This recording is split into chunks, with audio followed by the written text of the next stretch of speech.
کہ جب امام شافعی نے محبت کی، جن کے اشعار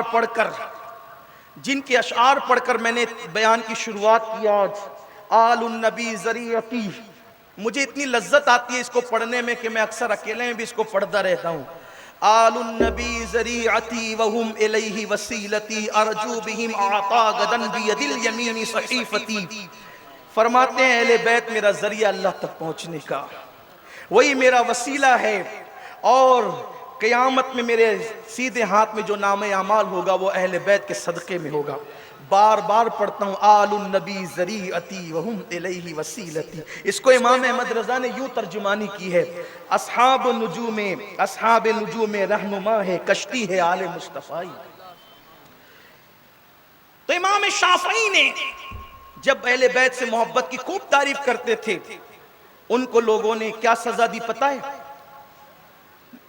امام شافعی رحمت اللہ علیہ کو ان کے وطن سے بغداد تک ہاتھ میں ہتھکڑیاں ڈال کے، توجہ میں طرف رکھے بات ختم ہو رہی ہے، ہاتھ میں ہتھکڑیاں ڈال کے، پیروں میں بیڑیاں ڈال کر محمد ابن ادریس شافعی کو کہا گیا کہ تم اہل بیت کی فضیلتیں پڑھتے ہو، محفلیں منعقد کرتے ہو، ان کا ذکر کرتے ہو، تم رافضی ہو گئے ہو. ہاتھ میں ہتھکڑیاں تھی، پیروں میں بیڑیاں تھی. کہا گیا اگر اس سے نجات چاہتے ہو، الزام رافضیت سے نجات چاہتے ہو تو اہل بیت کی تعریف کرنا چھوڑ دو. بہت بڑا قصیدہ لکھا، اس میں فرمایا جب میں صحابہ کی فضیلت پڑھتا ہوں تو نادانوں کو میں خارجی لگنے لگتا ہوں، اور جب اہل بیت کی فضیلت پڑھتا ہوں تو نادانوں کو رافضی لگنے لگتا ہوں. پھر فرمایا، اور بڑے مزے میں فرمایا، کہتے ہیں کہ اگر حب آل محمد، حضور علیہ السلام کی آل پاک کی محبت اگر رافضیت ہے، لو کان رفعا حب آل محمد، لو کان رفعا حب آل محمد فلیشہد الثقلان انی رافضی. امام شافعی کہتے ہیں اگر نبی پاک کی اہل بیت کی محبت رافضیت ہے تو تمام جن و انس گواہ ہو جائیں کہ شافعی سے بڑا دنیا میں کوئی رافضی نہیں ہے. لیکن یہ حقیقت نہیں ہے. اہل بیت کی محبت اہل سنت ہے کہ جیسے حضور نے فرمایا صلی اللہ علیہ وآلہ وسلم، امام شافعی نے نہیں چھوڑا، دامن اہل بیت نہیں چھوڑا. آپ جانتے ہیں یہ حضرت امام نسائی ہے. امام نسائی رحمت اللہ علیہ جس وقت اہل بیت کی محبت پر پابندی لگی، اہل بیت کے ذکر میں پابندی لگی، لوگ لکھتے نہیں تھے، اہل بیت کا ذکر گردن مار دی جاتی تھی، گردن ماری جاتی تھی. حضرت حجر ابن عدی رضی اللہ تبارک و تعالی عنہ جن کا مزار مقدس ملک شام میں تھا، آئی ایس آئی نے ان کے مزار مقدس کو شہید کیا. ان دہشت گردوں نے، بدبختوں نے، پلیدوں نے شہید کیا. لیکن اللہ کے ہر کام میں حکمت ہوتی ہے. جب حجر ابن عدی کا مزار شہید ہوا تو ان کی قبر کھل گئی. جب ان کی قبر کھلی تو کیا ہوا؟ حجر ابن عدی کا کفن بھی میلا نہیں ہوا تھا. 1400 سال ہو گئے، حجر بن عدی کا کفن بھی میلا نہیں ہوا تھا. کیوں نہیں ہوا تھا؟ اس لیے کہ حجر ابن عدی کی جو شہادت ہوئی تھی ان کو چند ظالموں نے پکڑا اور پکڑ کر کے کہا حجر تم اہل بیت سے محبت کرتے ہو؟ کہا بالکل، کیونکہ ہم نے رسول اللہ سے اپنے کانوں سے سنا ہے کہ اہل بیت کی محبت میری محبت ہے، اسی میں نجات ہے، وہی ایمان کی علامت ہے، اسلام کی علامت ہے. اللہ اکبر. حضور اس سے خوش ہوتے ہیں تو ان کو پکڑ لیا گیا، اور اس کے بعد اللہ اکبر جنگل میں ایک درخت پہ ان کو لٹکا کر کے کہتے ہیں علی پر لعنت کرو، اہل بیت پہ لعنت کرو. حجر نے کہا جان تو دے سکتے ہیں، اہل بیت کی محبت کا دامن نہیں چھوڑ سکتے. حضرت حجر ابن عدی کو شہید کر دیا گیا، اور شہادت کے بعد پھر ان کو دفن کر دیا گیا. اور پھر حجر ابن عدی کی لاش 1400 سال کے بعد نکلی، جس کو انٹرنیٹ پہ تم دیکھتے ہو.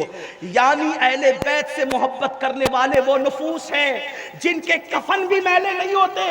حضور سرکار نسمی نے شاید اسی لیے کہا تھا کہ عاشق نبی ہوں میں، وارث علی ہوں میں. عاشق نبی وہ سید تھے، اس نے وارث علی کہا. آپ لوگ پڑھا کریں تو یوں پڑھا کریں حالانکہ اس میں بھی حرج نہیں کیونکہ آپ ان کی بات نقل کر رہے ہیں. عاشق نبی ہوں میں، واصف علی ہوں میں. انہوں نے وارث کہا تھا، واصف کہہ دیا کریں. میں وارث علی ہوں میں، میلا ہو نہ پائے گا حشر تک کفن میرا. اہل بیت سے محبت کرنے والوں کے کفن بھی میلے نہیں ہوتے، ورنہ لاشیں سڑتی ہے، لاشوں سے بدبو آتی ہے، لاشوں سے بدبو آتی. میں تو میرا ایمان ہے جو لوگ دل کی گہرائیوں سے ذکر اہل بیت اور نبی کا ذکر کرتے ان کے منہ سے بدبو بھی ختم ہو جاتی، ان کے منہ سے بدبو کا بھی خاتمہ ہو جاتا ہے. ورنہ جو صحابہ اور اہل بیت کی گستاخیاں کرے پھر پسینہ بھی اتنی بدبو مارتا ہے کہ پڑوس والا بھی کھڑے نہیں رہ سکتا. اس لیے یاد رکھو، زبان تر رکھو ذکر اہل بیت سے. تو حضرت امام شافعی کے ساتھ یہ کیا، حجر ابن عدی کے ساتھ یہ کیا، حضرت سیدنا ابو سعید خدری کی داڑھی نوچ لی. ابو سعید خدری کی داڑھی نوچ کر ان کو بغیر داڑھی کے کر دیا. محبت اہل بیت کی سزا یہ تھی. امام نسائی نے جب ذکر اہل بیت بند کر دیا گیا، پابندی لگا دی گئی، قتل کیا جا رہا تھا ذکر اہل بیت پہ، انہوں نے پوری کتاب لکھی اہل بیت کے ذکر پہ، اور پھر اہل بیت کے ذکر کی محفل سجائی، پڑھنا شروع کیا ذکر اہل بیت. خارجی آئے، اتنا مارا اتنا مارا اتنا مارا کہ ادمرا چھوڑ کے بھاگ گئے. جو لوگ سننے والے تھے وہ بھی سب بھاگ گئے، جو ذکر اہل بیت سن رہے تھے وہ بھی بھاگ گئے، ان کو چھوڑ کر. ذکر سننے بیٹھے تھے بھاگ گئے، انہوں نے خوب مارا، مرا ہوا سمجھ کر چھوڑ کے بھاگے. جب لوگ واپس آئے شاگرد تو دیکھا کہ ہلکی ہلکی رمق ان کی زندگی کی باقی تھی، بول نہیں پا رہے تھے. کہتے تھے ملک دمشق میں مجھے مار دیا گیا، لیکن ایک کام کرو، مجھے مکہ لے کر کے چلو اور جہاں بنو ہاشم کے مکانات تھے وہاں لے جا کر مجھے دفن کر دو تاکہ میں آل نبی کے محلوں میں دفن ہو جاؤں، مجھے لے کر چلو. وہ لوگ لے کر کے چلے.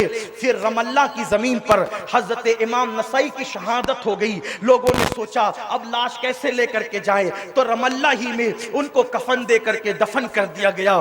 پھر بہت عرصہ بیتا، لوگوں کو خیال آیا کہ امام نسائی نے وصیت کی تھی کہ مجھے مکہ بنو ہاشم کے محلے میں دفن کرنا. تو لوگوں نے کہا ایک کام کرتے ہیں، عاشق اہل بیت کی تمنا پوری کر دیتے ہیں. اس وقت تو جو ہے وہ جو ہے اہل بیت کے دشمنوں کی حکومت تھی، اس لیے ان کو مار پیٹ کر کے جو ہے وہ وہاں مراد پوری نہیں ہو سکی، یہی دفن کر دیا گیا. جب رملہ میں ان کی قبر کھودی گئی، برسوں کے بعد بھی کفن میلا نہیں ہوا تھا. پھر وہاں سے نکال کر امام نسائی کو پھر وہاں مکہ المکرمہ لے جا کر کے دفن کر دیا گیا. میرے آقا علیہ السلام کے پیارے دیوانوں، یہ سلوک کیا گیا اہل بیت کی محبت والوں کے ساتھ. مگر یاد رکھنا آج محبت اہل بیت کا صلہ کتنا پیارا مل رہا ہے کہ اللہ اکبر، آج ہمیں کوئی روکنے والا نہیں ہے، کوئی ٹوکنے والا نہیں ہے. ذکر اہل بیت کرو تو عزتیں ملتی ہے، رفعتیں ملتی ہے، بلندیاں ملتی ہے.